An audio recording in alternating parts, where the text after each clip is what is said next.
Hello again, I'm Victor and this is The Junkyard. Today I'd like to talk about the Childcare Action Project, or CAP Ministry. Now before I explain what CAP is, I should point out that I'm a Hindu. For those of you who failed to brush up on major world religions, it's the one with the elephant-headed guy and 4 head dots. Anyway, I was born a Catholic, lost my faith at some point during puberty, and regained it a few years back with my current worldview. So while I do have a pretty wide range of religious experience, and a religiously reinforced tolerance for all belief systems, I am a non-Christian analyzing a Christian organization.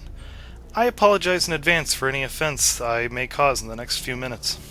On to the CAP Ministry. Basically, it's a website that systematically reviews movies based on how much they deviate from the laws and teachings of the Bible from a Protestant perspective. The merits of the film itself, either as art or as entertainment, are almost never brought up intentionally. The guy who does these, Carter, makes it clear he is not a film critic. The system used to analyze these films, Wisdom, breaks the film's deviations into 6 categories. W. Wanton violence/crime, pretty self-explanatory. I. Impudence/hate, this includes lying, disobeying or disrespecting authority figures, crude jokes, and pretty much anything you might classify as bad behavior. S. Sexual immorality. Sex, nudity, tight clothes, skimpy clothes, homosexuality, innuendo, and attractive women being used as eye candy. D. Drugs/alcohol. Again, obvious. O. Offenses to God. This usually has any uses of God's name in vain, doubting the Bible, or false gods, as well as stuff like cannibalism, witchcraft, shapeshifters, and evolution. M. Murder/suicide.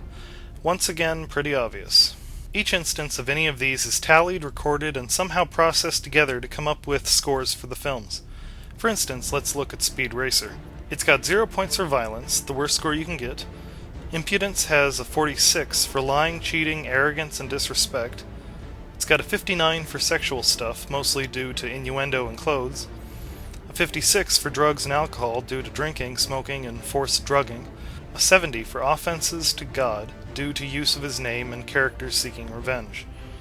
And finally, a perfect 100 for murder-suicide. No one got killed, apparently. Along with the wisdom chart and the list of offenses, the reviewer also adds in lists of applicable Bible references as well as discourses on the moral themes present in the film. His values do not match my own, but within the framework of his own values, he's quite thorough and complete. But I do have some criticisms. First, by being so systematic, the reviews are indiscriminate. Someone lying and benefiting from it gets the same points off as someone who lies and gets punished. Self-sacrifice to save loved ones gets the same points off as a murder. Doesn't allow for moral complexity, yes, but it doesn't even allow for teaching by example. It only tallies instances of sin in a movie. Second, this results in a very, very small number of films getting anything you would call a good score. Most films have sex and violence, and pretty much any antagonist is going to be hateful or impudent. By the reviewer's own admission, he's only given a perfect score to 2 movies, both being Christian films for young children. VeggieTales comes close, but they always have those nasty conflicts, so they get dinged. This also leads to the question of why some films are even reviewed. I mean, whatever you think of the reviews, you have to admit that he has to put in a lot of tedious work to get these things put up. And of course it makes sense for films like Aragon, The Incredibles, even Batman, things that a kid might want to go see. But Sin City? Seriously? First, it's friggin' called Sin City. Second, let's look at these posters. Clive Owen with a gun. Bruce Willis with a gun. Benicio del Toro with a gun. Brittany Murphy in her undies. Rosario Dawson licking her bright red lips. Jessica Alba stripping. Did anyone who would care about the CAP Ministry's reviews go into the theater with their kid expecting a 2-hour parade of Christian morals? No, they expected what the film got, a score of 0. So why did he waste his time reviewing it? My theory? He enjoys watching movies, but he feels the need to justify entertaining himself with morally questionable films. And that brings me to one of my last major criticisms, the commentary. The founder of CAP Ministries aspires to be a pastor, and frankly it shows. He gets extremely preachy. And while I can understand doing that in the context of the film, he often just uses an observation of the film as a jumping board to go off on a long tangent about society and religion that ends up having barely enough relevance to the film to justify it.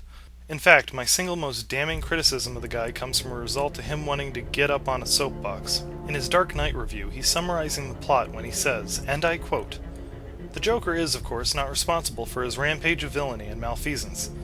One must always understand that a bad daddy is the one responsible for his adult son's evil choices, since the victim of a dysfunctional home never has a mind of his own. At least that is apparently what the Spocks and Freuds want us to believe." And this went on to condemn the whole blame the parents thing for another 2 paragraphs. Now, if you've seen Dark Knight, you know how it went.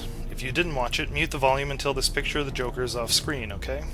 In Dark Knight, the Joker gives this story about his abusive father being why he is what he is, and all the comic book fans groaned internally, upset that the director felt the need to give Joker an origin, especially a blame the daddy origin. But then, later in the film, Joker gives another origin. Suddenly, we all realize that he probably just makes up origin stories at random, and likely none of them are true. A fictional character just put one over on the audience. The joke's on us! That's genius!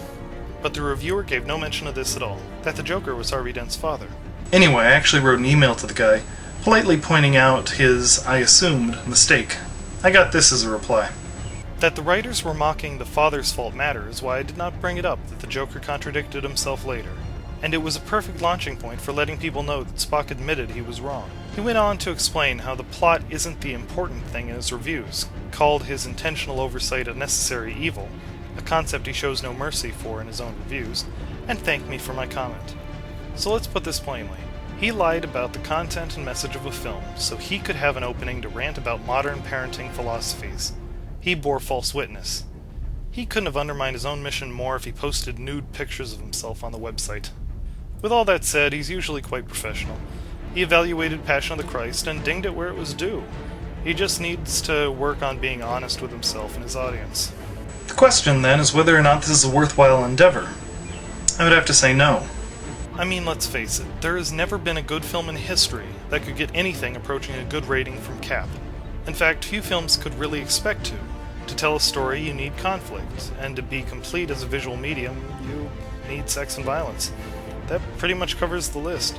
It would be like me walking into a steakhouse looking for a light vegetable soup. It wouldn't be very easy to find, and even if I do, it probably won't be that good, because that's not what they specialize in. So yeah, that's all I've got to say about the Cap Ministry. It would be unfair of me, after bashing it for the last 5 minutes, not to show you the address so you can check it out if you'd like. Well, this has been Victor with the Junkyard. Hope you enjoy your day and whatever movies you might be seeing.